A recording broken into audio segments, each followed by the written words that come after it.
الحمد لله رب العالمين والصلاة والسلام على أشرف المرسلين سيدنا محمد وعلى آله وصحبه أجمعين. نويت التعلم وتعليم تذكرا والتذكير ونفع والانتفاع والإفادة والاستفادة والحث على التمسك بكتاب الله وسنة رسول الله صلى الله عليه وسلم والدعاء إلى الهدى والدلالة على الخير ابتغاء وجه الله مرضاته وقربه وثوابه سبحانه وتعالى وإلى حضرة النبي محمد صلى الله عليه وسلم. الفاتحة. أعوذ بالله من الشيطان الرجيم. بسم الله الرحمن الرحيم.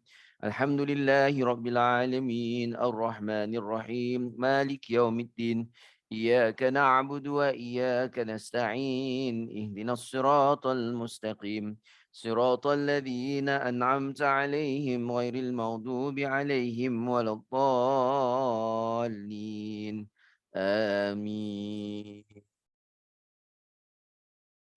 We are at page 10 today, looking at the sixth council.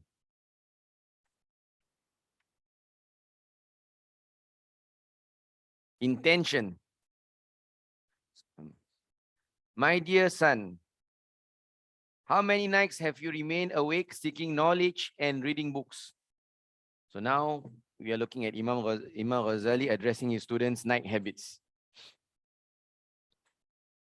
And it's one of a trait of a good teacher is that they are concerned, all right, with the progress of their students. They take concern and they actually show care for the personal development, not to the point whereby you become patronizing or you become stifling, but you actually show care. So for example, if your student is not known to come or if your student is always absent, then you will always take heed and trying to know why so and is there anything he can do to help. And which is why in the Prophet ﷺ, in his prayers, some of the scholars are of the opinion that when after his prayer, he will always turn to face the crowd, always turn to face the congregation as a means to actually see who is not around and then actually see if there is a need to visit that person. All right, so this is part of it. So my dear son, so he's taking concern now about the night schedule of his particular student. How many nights have you remained awake seeking knowledge and reading books? So how many nights have you remained awake seeking knowledge and reading books? Forbidding yourself the pleasure of sleep. Okay, now, so this is something that we need to take note of. So he is seemingly inside this verse trying to say that it is more preferable to actually be asleep rather than to be up awake to read books. So let me just unpack first what is the actual intention between his reminder here. First, what is the purpose of sleep? All right, what is the purpose of sleep? Allah says in the Quran, وَجَعَلْنَا نَوْمَكُمْ سُبَاتًا. All right, that he created the Prophet, Allah subhanahu wa ta'ala, all right, granted us sleep as a means of resting. All right, so sleep is meant for rest. So if you relate it with night, the verse about night comes after that. وَجَعَلْنَا لَيْلَ لِبَاسًا. That night is something that is a means of protection. All right, so if you put night and rest together, it can just be simply mean to put that. It's simply put to mean that night is a time for you to rest. All right, the night is a time for you to rest from all the rigors in the daytime, which is manifested by the Prophet ﷺ's routine. The Prophet ﷺ, he after Isha does not spend his time idly. All right, so the Prophet is of preference to sleep early. Okay, so after Isha he'll be asleep, unless, all right, he's gonna engage in conversations and actions that are only necessary. All right, so that will be restricting his time usually after night prayers after Isha to conversations with his family members, those in his household. Okay, and the only time where he's seen out in amongst the community is when there's a need. So there was one time there was a fearsome sound that could be heard in Medina. Right, there was a fearful sound that was described by the narrators of hadith, and it got the people of Medina awake and worried. So some of them went out to check on where the sound is coming from. As they were walking towards the source of the sound, they saw the Prophet walking back from the desert. right, from out of town. And the Prophet says, don't worry, the matter is settled. So we do not know what actually was the sound or what, but that is an instance where the Prophet ﷺ will forsake, all right, his night habits to attend to something. But if there is nothing else that's of need, he will prefer to go to sleep. But not to sleep for the sake of sleep, to sleep because he wants to spend his night in worship at the later part of it. So the intention to sleep early is for us to wake up early. All right. At least for normal people like us to wake up early to welcome Fajr. It is the practice of the pious that if you cannot wake up for tahajjud, you cannot wake up for qiyamul lail, you cannot wake up for the night worship, at least be awake to welcome Fajr. So a praiseworthy deed is to actually be awake before Fajr. Okay, not to wait for Fajr, then to be awake. Okay, so that is the way. There's the practice of the pious to always be awake for Fajr. There's a habit you can start with our family, all right, with our spouse, with our children, all right, to get them awake before Fajr. And they will not be able to do that unless we start the habit of actually getting them to sleep early. And sleeping early is not a primary school thing or a lower secondary school thing. It is the habit that should be also inculcated amongst adults. All right. So one of the advice of my teacher, Sheikh Ahmad Saleh Al-Azhari, is initially when I was learning under him, he talked about the purpose of night worship. But increasingly, all right, later on, he told me, get some sleep. Sleep is of most importance. Right? So get enough sleep. So this is what sleeping means. But then, what about being up and awake in pursuit of knowledge and reading books? Is it something that is wrong in the first place? No. All right. It is still something that is praiseworthy. Okay. Says Al-Imam Abdullah ibn Abbas radiallahu anhuma, the Prophet's companion and one of the most learned among his companions, he said that a night spent reading a chapter or learning a chapter, all right, is something that is more treasured to him as compared to a whole night of worship. Right? So to be up, to be reading something of benefit, to be seeking knowledge at night is something that is more, it is something that's more dear or more treasured to Sayyidina Abdullah ibn Abbas radiallahu anhuma as compared to a whole night spent in worship. Why? Because knowledge against worship or knowledge against a good deed, knowledge will always remain superior. Why? Because a good deed is not valid until it is based upon knowledge. So knowledge is the seed, and the plant and the outcome is the fruit of it is actually your deeds. So you can't be claiming to have a fruit if you don't plant the seed first. So you must have the seed first. The seed comes before the fruit. So the knowledge must come first before the deed. So to spend your time in seeking knowledge is always more praiseworthy than being in an act of worship itself. All right. And the nature of knowledge itself and worship, if you were to indulge, so knowledge itself, the dynamics of knowledge is such that it benefits you and it benefits others around you.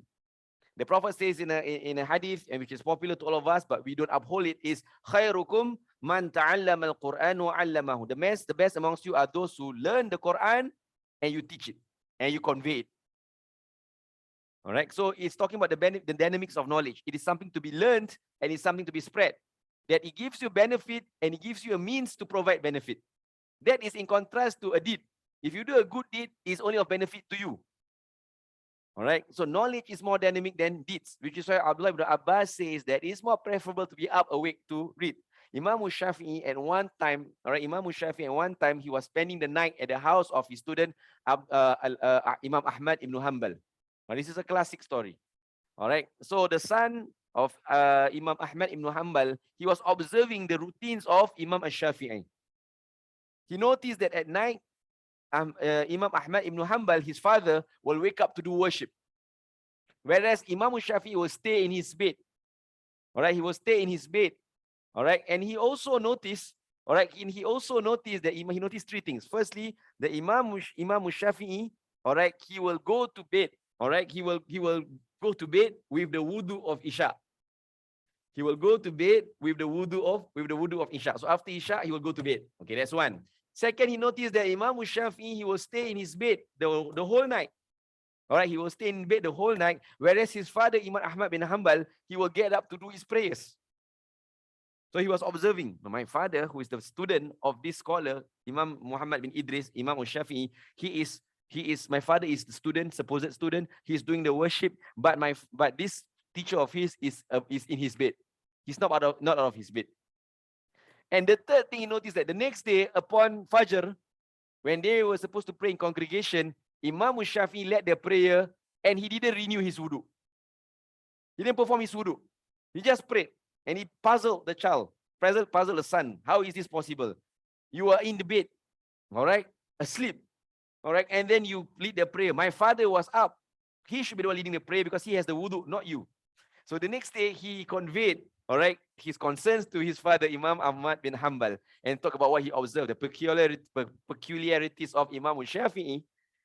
All right, and Imam Ahmad bin Hanbal therefore proposed that question to Imam Shafi'i about what his son observed. And Imam Shafi'i immediately answered that he says, firstly, all right, yes, I went to bed with the wudu of Isha, and even though I stayed in bed, I wasn't asleep. I was awake the whole night in contemplation of the numerous questions that are posed to me. All right, Imam Ash-Shafi'i, at the age of 15, he was already granted permission by his teacher, Imam Malik bin Anas, to grant fatwas. So he was up about the whole night to think about, to contemplate, to ponder about questions that has been posed to him about new matters that that arose out of the concerns of the religion. All right, and this is one of the habits of the scholars of the past. They will stay up to read, they will stay up to think of answers to concerns and questions. To the point whereby when they get not the breakthrough about thinking of something, they will do takbir, which is a manifestation of the birth of the verse, walitukabbirullaha ala ma hadakum. When they are guided into an answer that they have been pondering or thinking about, they will do takbir, Allahu Akbar. All right, it's not like watching an Arab league where the takbir is for the goal. All right, but this is different. All right, so that is the ecstasy of seeking knowledge, which we have not experienced yet. All right, to find the beauty of finding a breakthrough and then claiming the takbir. All right, and so therefore, since I was up awake the whole night contemplating and thinking of the answers to some of the questions that are being posed to me, therefore I have no need for me to take my wudu again. Why? Because I wasn't asleep. Nothing is invalidated. Which is why, therefore, when Fajr broke, when morning has broken, I immediately led the prayers with the wudu. All right, that I have from Isha. All right, so it is something praiseworthy, therefore, for you to be up and about, or to be up to seek knowledge. So definitely, therefore, since there's nothing wrong with sleep, and there's nothing wrong with actually being up and about to study at night, all right, to seek knowledge. So why is Imam Ghazali expressing this concern? All right, so therefore, he's trying to say that the purpose of this reminder is not talking about whether you should be up or should be asleep, but to watch your intentions. So that's why the heading of this chapter is called intention. That whether you are awake in worship or whether you are asleep, it is still grounded by intention. All right, it is still grounded by intention. Just that if it is more beneficial if you go to sleep even though you don't have an intention. If you happen to be tired and you plonk yourself to bed, it is way better than if you are going to be up all night and then seeking knowledge with the wrong intention.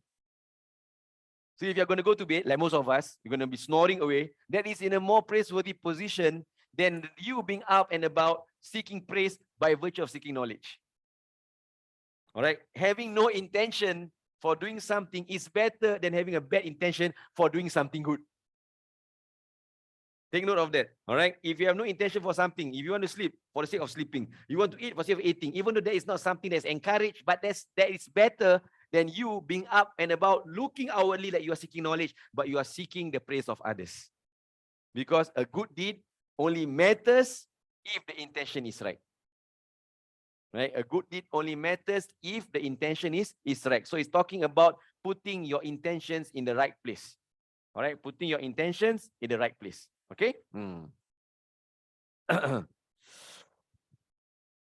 I do not know for what purpose you did this.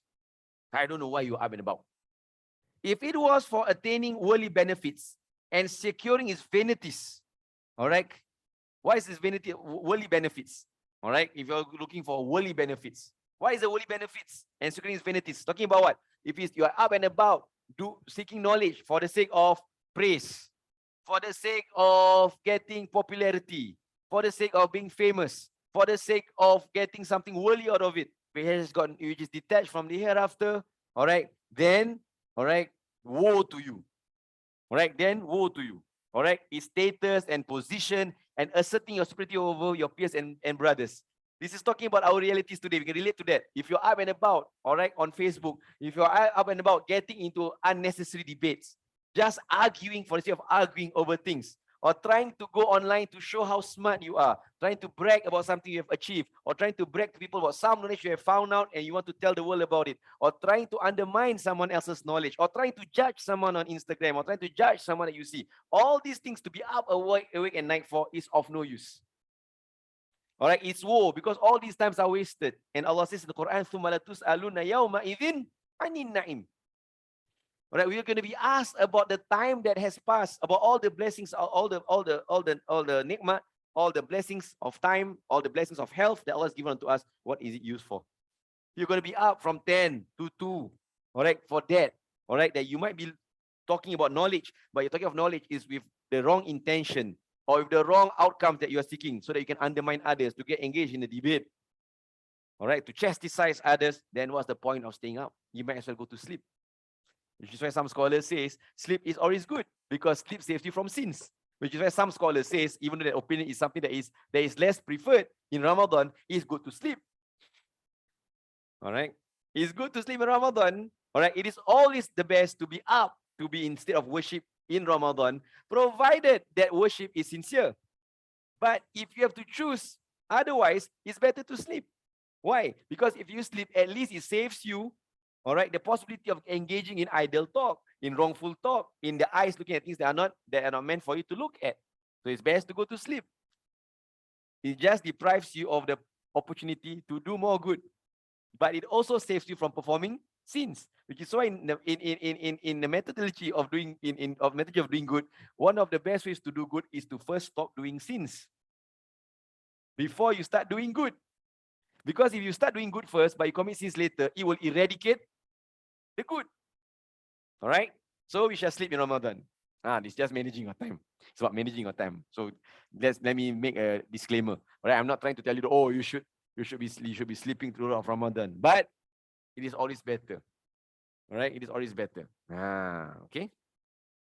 Now, it's saying here that, all right, so it's talking about worldly benefits, and I want to correct our idea of what is meant by worldly benefits, because some people take it to the extreme. We talk about worldly benefits, it's always talking about what? Oh, going to work. So one of the things that's my pet peeve is to hear someone who takes the religious platform and they undermine people who seek to go to work. You go and work so hard for what? You're not going to bring it to the hereafter. You work so hard for what? All right, it's pointless to work so hard. All right, where's your deeds? Where's your knowledge? All right, this is something that we need to point out correctly. Now, work. So Ustaz, if I'm up and about working, so it's not about seeking knowledge now. If I am up and about and I have the night shift, or I have to work extra hours, now is that considered something that's for vain gains? Is it something that is wrongful for me to do so? All right, is it something that deserves chastisement from Allah Subhanahu wa Taala? No. All right, it goes back to your purpose of work. Why do you work? Why are you up and about at night seeking work? Why are you doing the Grab rounds at night? Why are you doing the night shift? So what? Whether it's overtime or whether it is your normal duty, whether it's relief work or whether it is your second job, whether you are moonlighting, either way, what's the intention? So whatever the job is, what is the intention behind it? All right. The intention is to provide. So your work becomes praiseworthy by virtue of praiseworthy intentions. Of course, we are talking about works that are permissible first. It must be permissible first, of course.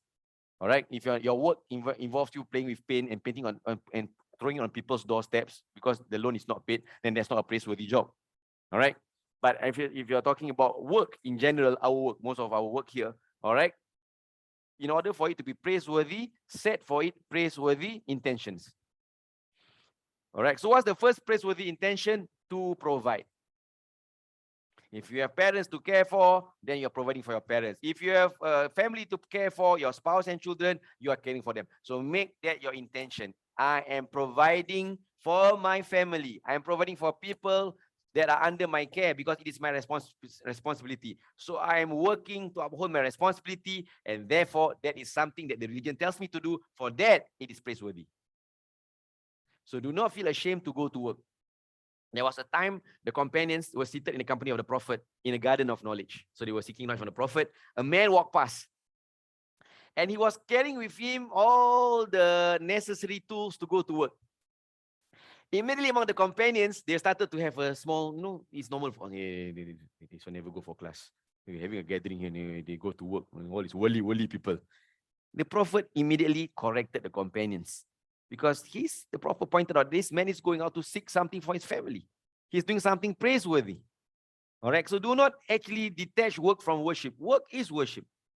The Prophet, upon returning from his mission in Tabuk, all right, which is a mission which he undertook on the 9th year of Hijrah, if I'm not mistaken. All right, he came back from a long mission. The first person he met was a laborer. The Prophet shook his hands, felt his hand. His hand was rough. Why? Because he's a laborer, all right, and therefore a lot of effort is put into, a lot of handwork is put into his work. The Prophet held his hand, and the Prophet kissed his hand. All right, the Prophet kissed his hand and says, "This is the hand that will not be touched by hellfire. This is the hand that is not going to be touched by hellfire." So the Prophet this is also carries a greater meaning. If the hand is not going to be touched by hellfire, means that the person who works honestly for a living will not be touched by hellfire. Because it's impossible that your hand is not touching hellfire and then the rest of your body is being burned inside it. It's talking about the whole being. All right. So your work is an avenue for you to be saved from hellfire and an entrance into paradise, which is why the Prophet ﷺ says, "Ad-dunya mazra'atul akhirah." That the world is a place for you, all right, to seek a path to the hereafter. It's a place for you to fertilize to reap your crops in the hereafter, which is in paradise. Right. So do not feel inferior about your work that is not worship. Your work, you should intend it for the first intention to provide for people under your care, under your responsibility. Okay. Now your work has purpose. That's why work becomes a drag for us, even though it's Sunday today, coming to Monday tomorrow, because we don't see the purpose of it. We're going through the motion. If you see that the purpose is tied to something beloved, which is your people under your care, who are the people under your care, and it's something of a higher meaning, which is to get Allah's rewards in the hereafter and His pleasure, then it will be meaningful, despite the pain. Which work is painless? All right. I'm not for the idea of people who like to tell, "Oh no, you see now I'm an independent person. I'm not working. I'm not earning. I'm happy now." No. Work comes with it. Work comes with challenges. All right. And these challenges are a means for you to get Allah's forgiveness, for you to be tested so that you get rewards from that test. So stop painting a perfect picture as though your work has no challenges. Maybe you're not really working. That's why you have no challenge. All right. And do not complain tomorrow if you come to work and there's a lot of work. Because you come to work to do work. No one comes to work to not do work. All right. Oh, there's a lot of work. I've come to work and there's already work. Of course, if you're going to work, you have to have work. If you're going to work and you have no work, then that's not working. All right. And it's okay to have work at the start of the day at 8 a.m. than to have it at 5:30 p.m. All right. So always think of it in positive. Like you go to work, there's work on your table at 8 a.m. Your boss sees you, welcomes you with work. It's good. 8 a.m. work is always better. Then the boss being nice to you, allows you to have no work up till 5 p.m. As you are packing up to go home, happily to meet your family members, he puts the work on your table and says by 8 a.m. tomorrow. There? All right. So work. Second intention of work. All right. To be sufficient so as not to beg. To be sufficient so as not to beg. Remember, khairun nas anfa'uhum linnas. The best of men are those who are of benefit to others. Always be the one that seeks to give.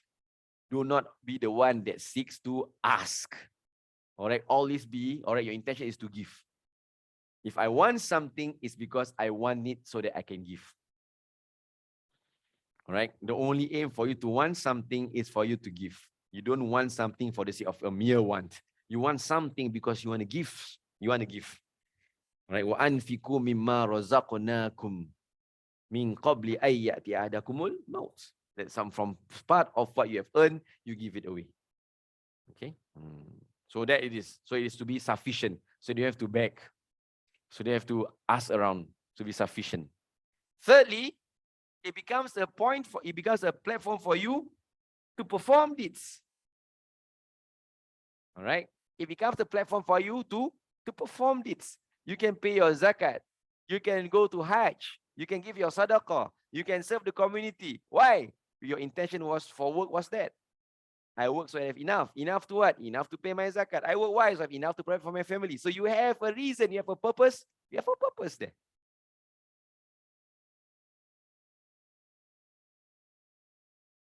And 4, what's the 4th one? Since National Day holiday is coming next week, to serve the family, to make your family happy. The first one is to the first point just now I said was to actually to provide. But the 4th one is the additional.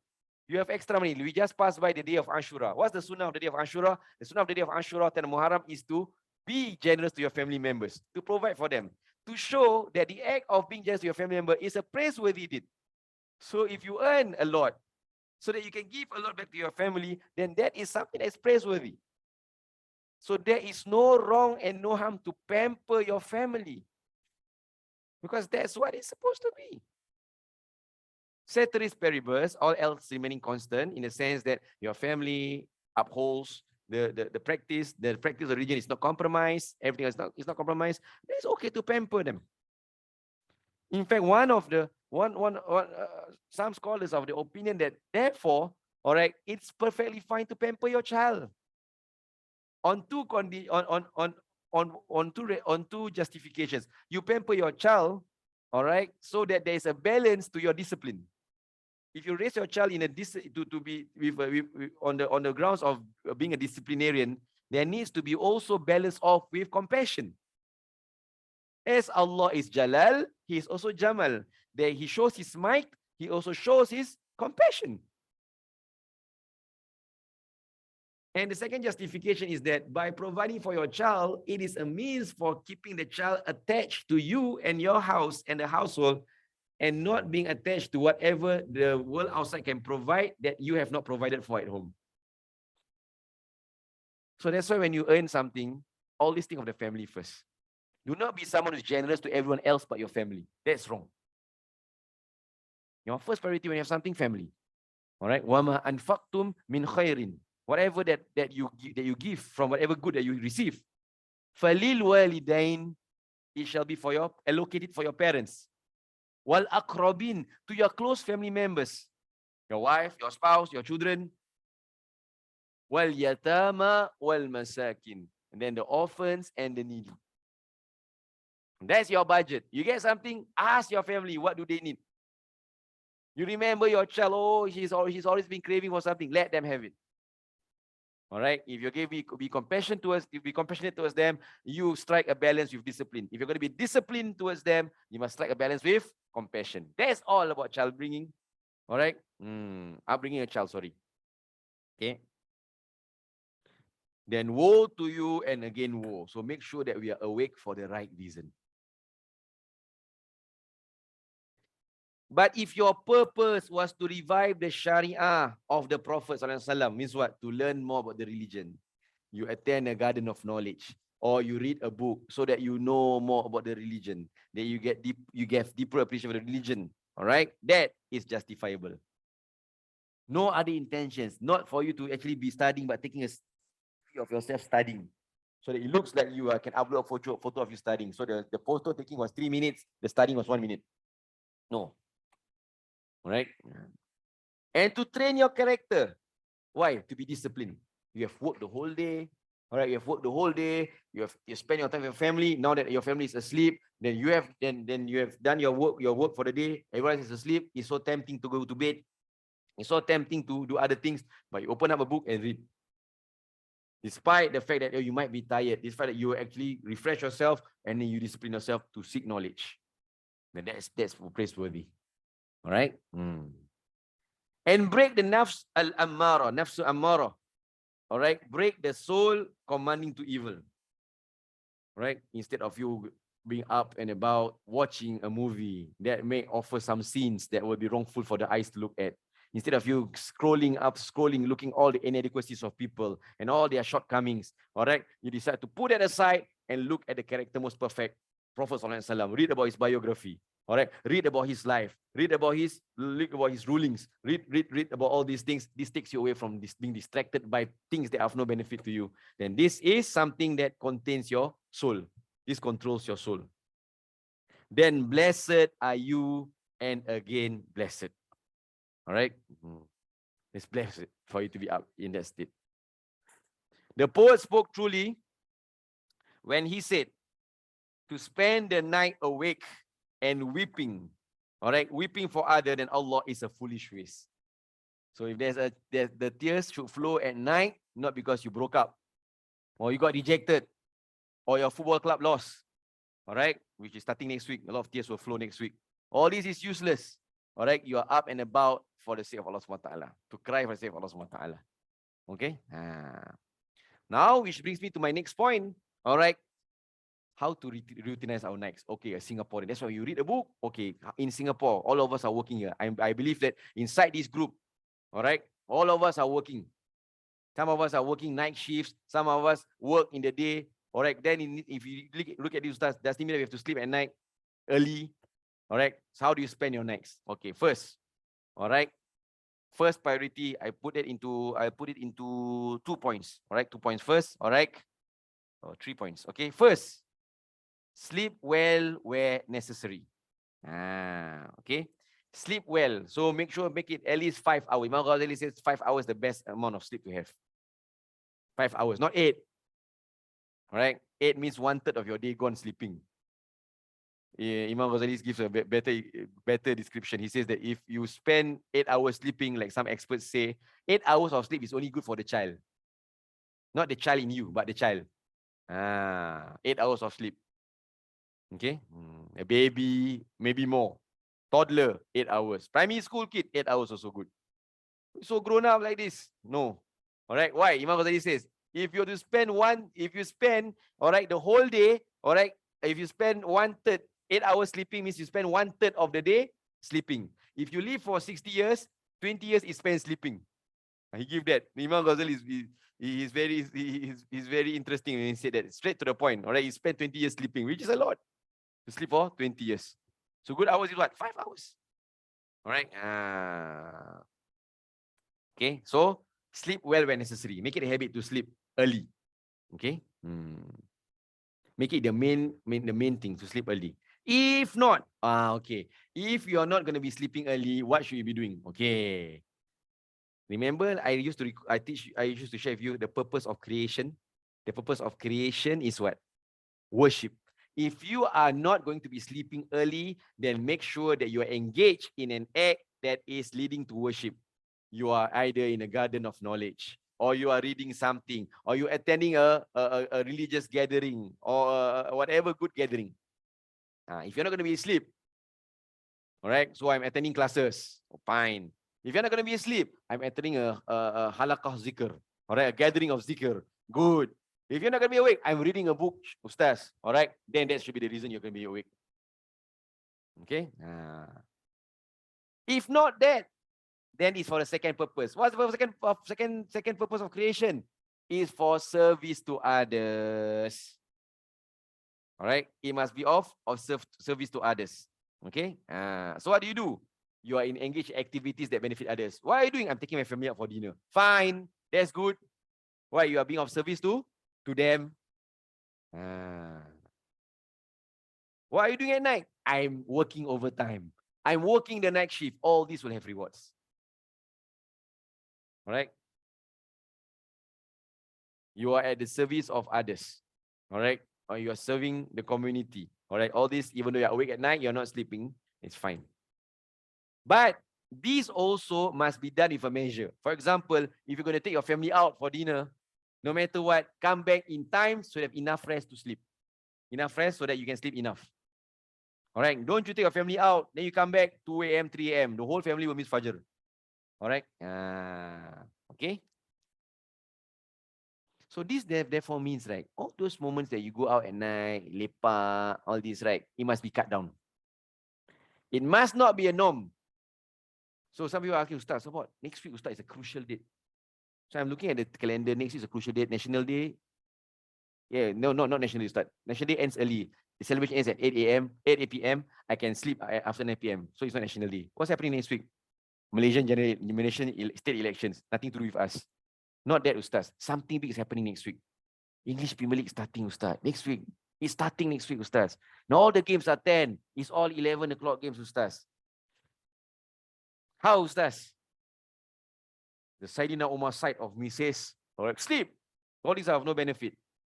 But, all right, Imam al-Ghazali, Imam Abdullah bin Ali al-Haddad, he says in his book Risalatul Mu'awana, he says that if you are someone who is worldly in nature, remember there are people who are after worldly in nature, there's people who are worldly in nature. Worldly people is for us. All right. If you're going to indulge in worldly things, make sure that it does not forsake the hereafter things.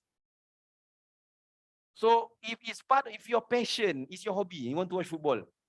All right, you want to watch football, next week is English Premier League. You want to watch football, fine. All right, but make sure, that in doing so, you do not compromise your hereafter things. If you're going to watch a game, you're going to be up for Fajr. You're going to watch the game. After the game, you straight go to sleep. Some of us have post-match analysis. You watch a game with your friends. After the game, you sit at the coffee shop and you talk about the game. No one is paying you for analysis. What? Go and sleep after that. So you have to be serious even in the pursuit of things that are not serious. It's your pastime. Yes, watch football. Fine, watch it. But be disciplined. Once the game is over, go to bed. Or if the first half is concluded, like for example tonight, Community Shield. If first half Arsenal is 5, Man City is 0. First half 5-0. Already you know the conclusion already. Don't have to watch the second half. Go and sleep. All right, that's that. All right, so even though it's something that is, and if it's a late game, so for example, if your game is at 2 a.m. and you know for certain you cannot wake up at 2 because you need to sleep, or if you're going to sleep, wake up, stay up all the way till 2, and you're going to end the game at 4, you're going to have little sleep, then don't watch it. Know yourself and prioritize your order. The last Eid al-Fitri, first Shawwal, Arsenal had a game at 3 a.m. It was a game against Southampton. It was a big game. So I was supposed to lead the sermon next day for Eid al-Fitri. So my Ichi said, I'm going to stay up. It's night of Eid al-Fitri. After doing takbir, doing everything, okay, I'm going to watch the game. It's as though God was teaching me a lesson. All right. We drew that game. By the first 10 minutes, we were down two goals down. And we drew that game and the season was gone. So I went down for my sermon in the worst of state, worst spiritual state, worst emotional state. Everything was in a bad state. All right. That was that. All right. Maybe God is trying to tell me you should have slept. All right. Maybe the result have been different. All right. You have a chance to brag maybe. All right. But that, okay, is after all the least important thing as compared to what is most important. Okay. I have a question here first. Okay. It's a good question. When we pamper our family, talking about for providing for our family, when we do pamper our family, I'm afraid they will start trying to rely on us for everything they need, which results in living life too comfortably. To what extent can we pamper our family? Okay, good.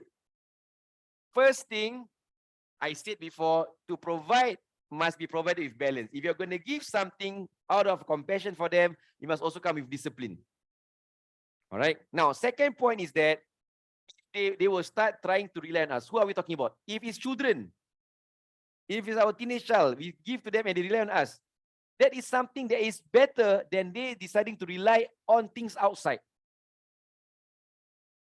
It is always better to have your kids coming home to be back at home at 7 p.m. and the whole family is there, because they know that they can find the entertainment in the house, they can find the comfort in the house, they can find the right company in the house. Then you being home at 7 p.m. and worrying why your child is not back and they be back at 11 p.m. because for the next 4 hours, they know that they cannot get what they want inside the house, they can only get it outside the house. So if they're going to be relying on us because of providing for them materially, makes them rely on us emotionally, all right, make them rely on us and become more affectionate with us, no problem. That's a good problem to have. It's not even a problem. But if you worry that they're just going to be making use of you, then that's when you start to give with a measure of discipline. Give them, provide for them, at the same time, not everything you provide for them. But in general, all right, you must also be mindful that if you are giving for them materially, it must also come with your emotional investment. So when I'm talking about pampering your child, it's not just giving them and then giving them and then moving away. That is what is wrong. My child wants a gadget. I buy my child a gadget, and then you can have it. Then I'm done. No, that's wrong. I give my child the gadget. but I also give my child my time. I give my child my attention. I give my child my love. I give my child my years. I give my child my heart. You don't just give the material, you give the soul. All right. So to what extent can we pamper our family? To not just pamper them materially, you pamper them with your presence. They must not be looking at every time they look at the iPad or the iPhone, which I've lost track of what, because my that my iPhone is, the model is it's non-existent anymore. It goes back to the World War II years. All right. When your child looks at what you gave them, they look at who gave it to them. It reminds them of who gave it to them. Which is why some increasingly kids, when they go to school nowadays, in higher education, all right, they feel self-entitled. Why? Because they were given the what without appreciating the who. Right? They are given this and this and this and this. They think they are entitled to it. Why? Because I'm the son. My father is supposed to work for me. Because the parents didn't give the son the what without actually giving himself to the child as well. Giving your time and everything else. Do you think that if I provide the material wealth is good enough? No. You have to give your whole being to the child as well. All right. And that's what Allah tells us to do as well. All right. When we do our worship, don't just get by. All right. Do it with the soul as well. If you're giving to the religion, don't give your time for prayers just for the sake of prayers. Give your soul to it as well. Give your commitment to it as well. So anything you give, it must come with two things: the extrinsic and the intrinsic. You give the material, but you give the soul behind it as well. All right? Ken, hope I answered your question. Okay. That's why mother's cooking always the best. Right? The mother cooking is always the best. Why? They give you the serving with a soul. That's why the term is called soul food. All right. Your mother's cookies is the most simple. What's the simplest dish your mother has prepared for you? All of us, we know. All those, not the younger generation, they don't appreciate this. It's just mata lembu, right? That egg, sunny side egg with soy sauce, with rice. That's the best meal, man. All of us can testify to that. Sunny side up, rice, ketchup. All right, soy sauce. That's the best meal you can ever get. If you have Japanese parents, you have fried fish, you have belacan, you have rice. That's good enough. All right, soul food. All right, which kids today don't appreciate it. All right, even though last time the only time you can have fast food is when the slow food is too slow to be produced. Mom is not cooking, mom is too tired. Let's go and eat together. All right, go to Pelangi Biru fast food at Geylang. Everyone, you know, Pelangi Biru. Right, this guy must be pampered since young. Never know Pelangi Biru. Pelangi Biru is the go-to place last time for family gathering. Pelangi Biru. All right, but now our kids, even though there's food at home, they still call for Grab. Right? There's food already at home in abundance. It's still not good enough. They still want for Grab. All right? That's a problem. Okay? All right. We have time for one more, which is a short one. 11. Hope to finish this book by year end.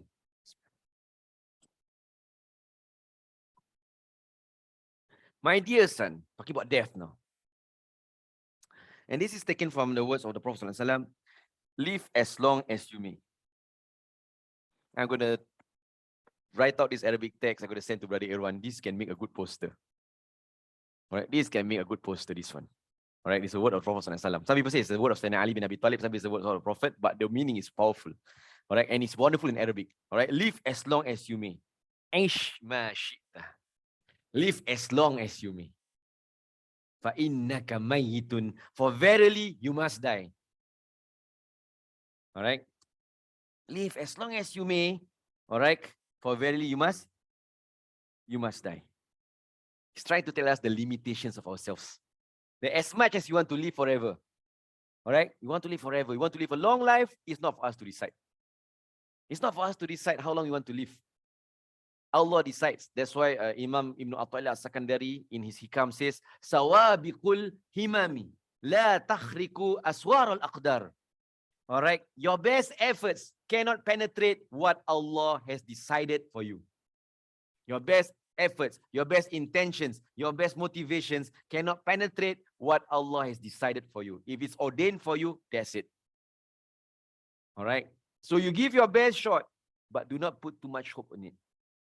Be appreciative of the intention and the process. Leave the outcome to Allah subhanahu wa ta'ala. All right. Do not feel that the outcome, all right, is determined by the effort per se. There's always the point of Allah's will in the equation as well. That's the most important part. So live as long as you may, for verily you must die. So it's trying to say that if that's the case, make your life worth it. If that's the case, if life is such that no matter how long you live, then you will surely die. Some people take it two ways. One will say, then what's the point of living? What's the point of life? All right. And then they become very melancholic. They start to become emotional. They start to be very pessimistic about life. No, it should put a spring in your step to say that if life is so short, then the short time I have on this earth will be given, all right, to my best effort. For what? For a better life to come after this.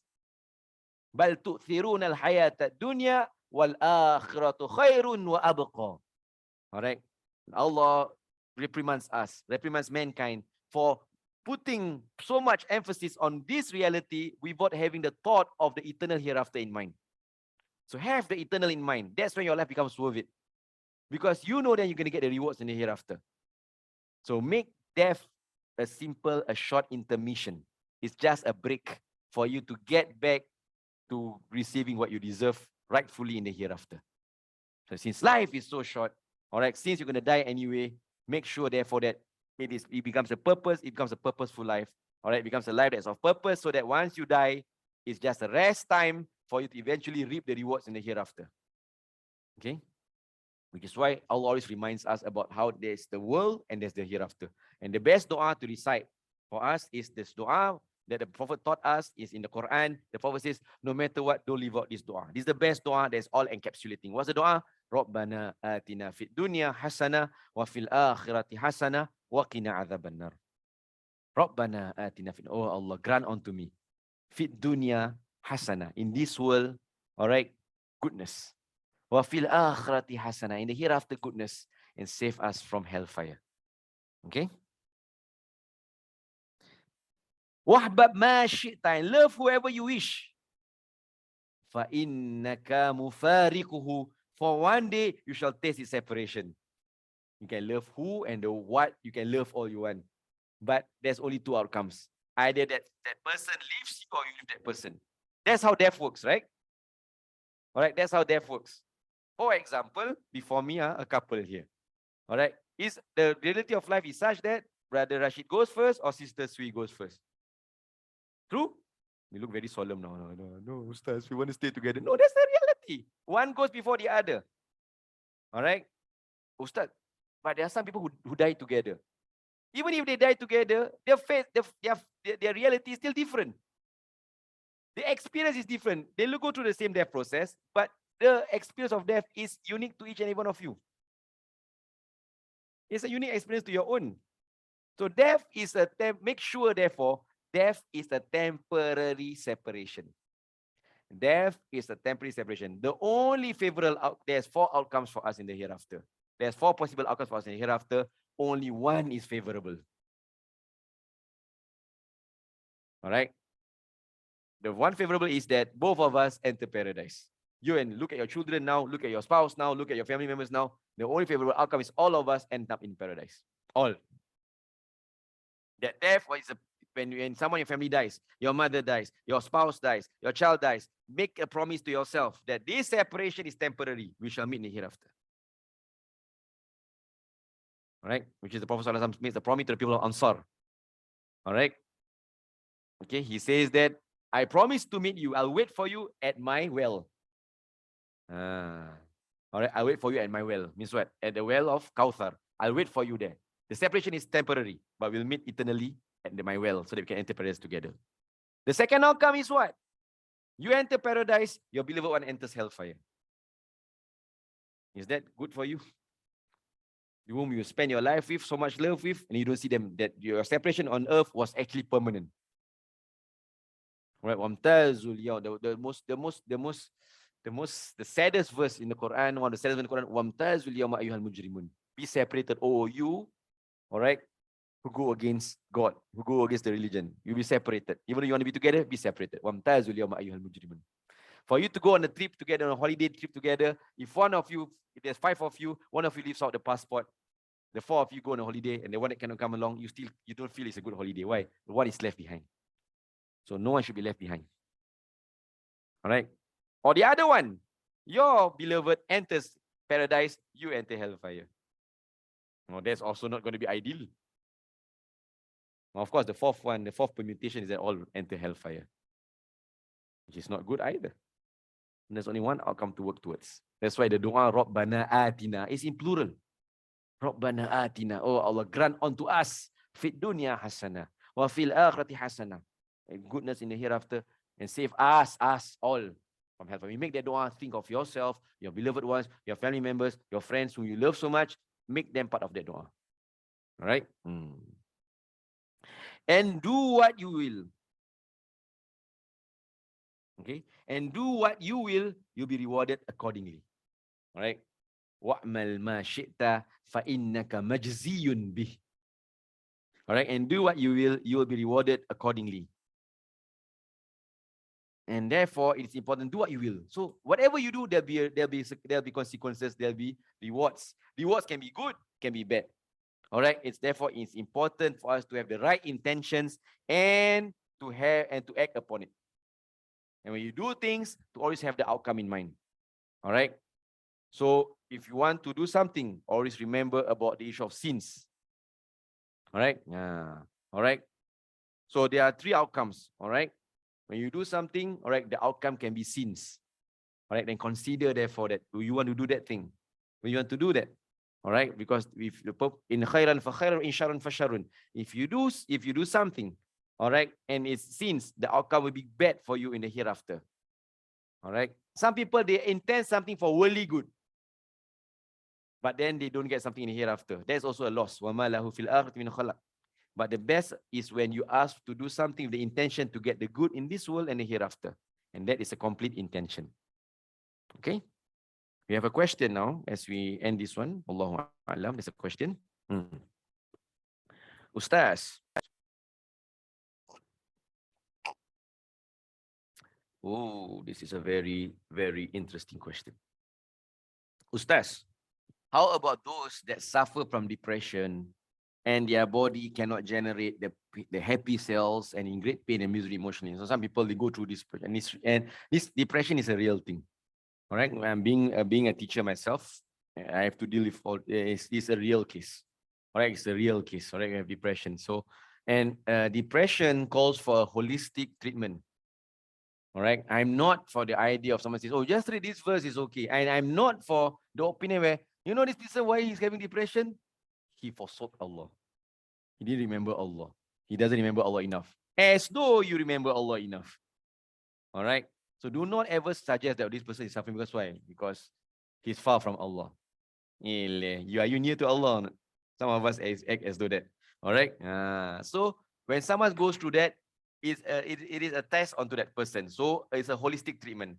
So if someone goes through, Allah says, "Fas'alu ahla dhikri in kuntum la ta'lamun." If someone is going through a depression, yes, there are verses that can be recited. There's dua. For example, the Prophet's dua, Allahumma inni a'udzubika minal hammi wal hazan. Oh Allah, I seek your protection from depression and sadness. There's a dua that can be recited. At the same time, also refer that person for expert advice. Go meet a counselor, get medical help, go raise yourself, all right, help. At the 3rd level, also need strong family and community support. So it's a whole big picture, it's a whole thing that comes, and it's over time. All right. So the question is that, okay, despite all this, what if it's still not good enough? They still can't get over it, which is true. And then they decide to end their life. Why is the ruling for ending your life before it's supposed to end? All right, taking your own life. Allah says in the Quran, وَلَا تُلْقُوا بِأَيْدِيكُمْ إِلَى التَّهْلُكَةِ. All right, do not lend your hands into disaster. All right, into destruction. All right, which means also referring to some scholars is referring to suicide. Now, first, therefore, the act of suicide is something that is not permissible in religion. It is something that is shunned upon in religion. But at the same time, understanding the circumstances of that person, therefore, only Allah knows best. This person has taken all the necessary precautions. We bear witness that this person went to do the therapy. The person went to go for treatment. But depression is not as simple as we think it is. All right. Sometimes if someone, it can be a split-second thing. You can have a 5 years of recovery, but then you can have a recurrence in just a few minutes and you can stay away. You can just collapse everything. Things like bipolar disorder and all these things. These are things that is not like as simple as, oh, 5 o'clock if you recovered. No. Sometimes you see, oh, this person is so cheerful. No, he's hiding something big inside. Or this person seemingly has recovered. No, he's not. All right. Sometimes a relapse happens and then it can be big for them. So all these things. So when you see that things, so if someone happens to them, so what happens? What is Islam's view on this? Islam's view on this is that if someone, all right, if someone dies instead of suicide, firstly, while it is something that is not, it is shunned upon in religion, all right, but that does not take away the person's faith in totality. So that person still die as a faithful, all right? He's still a Muslim, all right? He's still a Muslim. And the state of him dying, therefore, we leave it to Allah subhanahu wa ta'ala. So what can we do? Therefore, if someone has committed suicide, your relative, all right, your friend who has committed suicide of depression despite going through all the treatment or didn't get a chance to do treatment, what we can do is to make dua for that person. And our dua for a person who is dead is accepted. Do as much charity work for that person, make dua for that person, do that. Right, do that for that person. All right, make dua for that person. Okay, so that's, and not to judge. All right, the person, do not judge a person that died from depression as much as you don't judge a person who is alive and is depressed at the same time. All right, so I'm not justifying the act of suicide, but if someone dies out of depression, we should come at it from a perspective of compassion and understanding of what the person was going through. All right, and also to look out for the family members, because there have been instances whereby it becomes a family history then.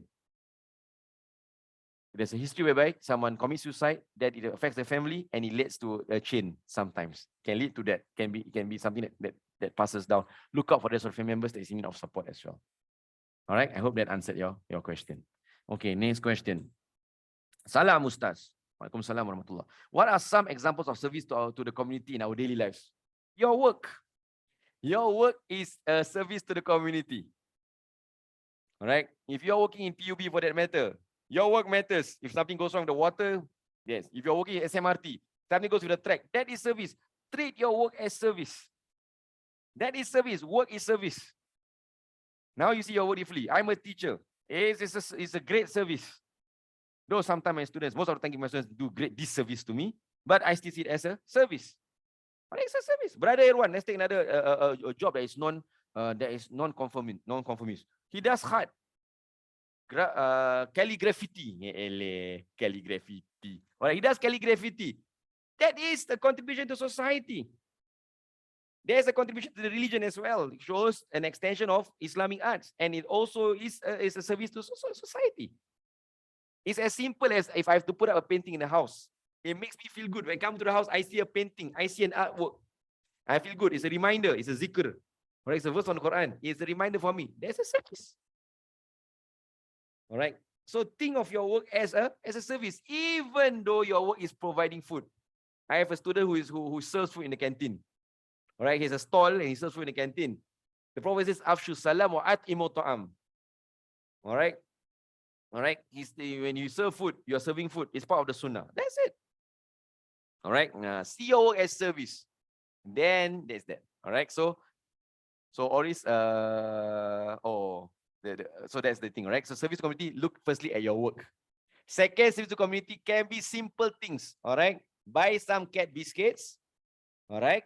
And serve to the neighborhood cat. That's service to the community. Just don't put it inside the cereal package for your family. All right. Sometimes these things can happen. Okay. The brother that was asking was talking about Sinead O'Connor. Mashallah, may Allah reward her soul. All right, leave it to Allah subhanahu wa ta'ala. She has done a lot of good in her life.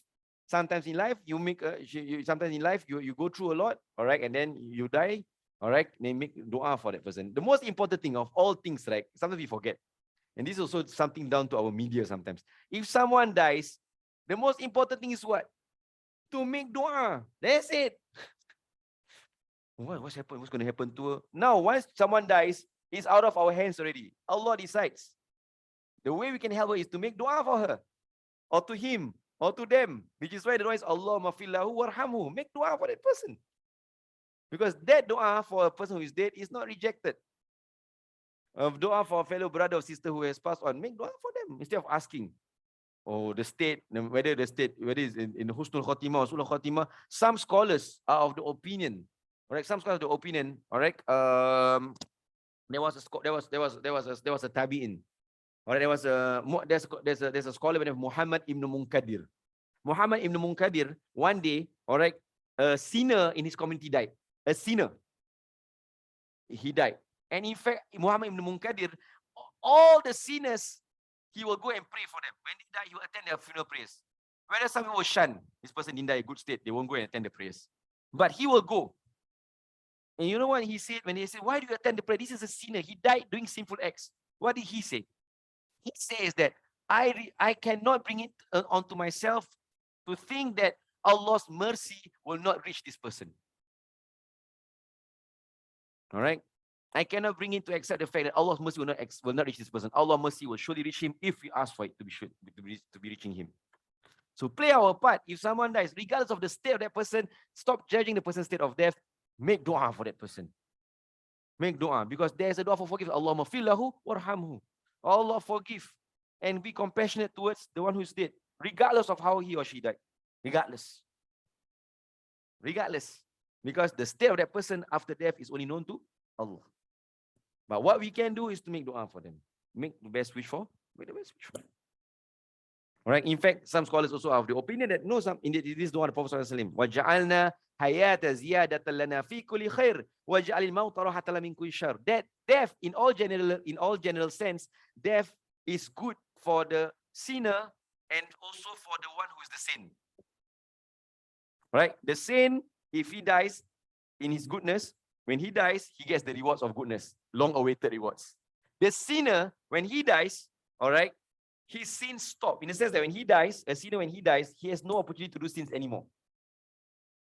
So he is in a better state than if he continues living in a state of sin. So if he dies, the fact is that he has stopped sinning. So anytime you stop sinning, it is always better than if we continuously in a state of sin. So either way, make dua for them. All right. That's why I am anti shows. No, regardless of how many episodes there are that depicts someone who's going to die of a particular sin, what happens to them in the grave. Some series, I won't say which series it is. We like to watch how many series of it, right? This person, he did this when he was alive. He's going to die in that state. It's as though there's no compassion in his religion. He's going to die because this person did this when he was alive, and then he's going to die in this state. The grave, there's going to be a snake, there's going to be this and this and this and this and this. As though there's no compassion.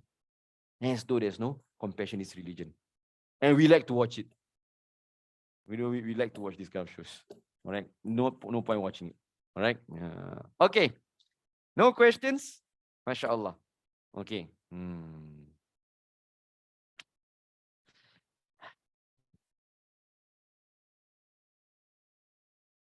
No questions? We'll see each other again next week. All right.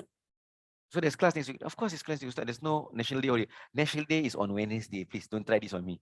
National Day is on Wednesday, and there's no Yawmut Tashriq for National Day. There's 3 days after that, Ustaz. No. 3 days after National Day. All right, National Day is on Wednesday. All right. There's no post-National Day thing. It's still class as per normal on Sunday. All right. Well, you're already trying, putting all your whatever religion knowledge you have and just making kias here and there. All right. No, there's no. All right. So next week there's still class. All right. Stop hoping for things that won't happen. Okay. And don't please. And then the best hope is for him to fall sick. Well, hopefully it won't happen also. All right. Wa sallallahu ala sayyidina Muhammadin wa ala alihi wa sahbihi ajma'in. Alhamdulillah rabbil alamin. Assalamu alaikum wa rahmatullahi ta'ala wa barakatuh. Thank you. Waalaikumsalam. Thank you, Ustaz. Sama-sama. Thank you. Waalaikumsalam. Thank you, Ustaz. Welcome.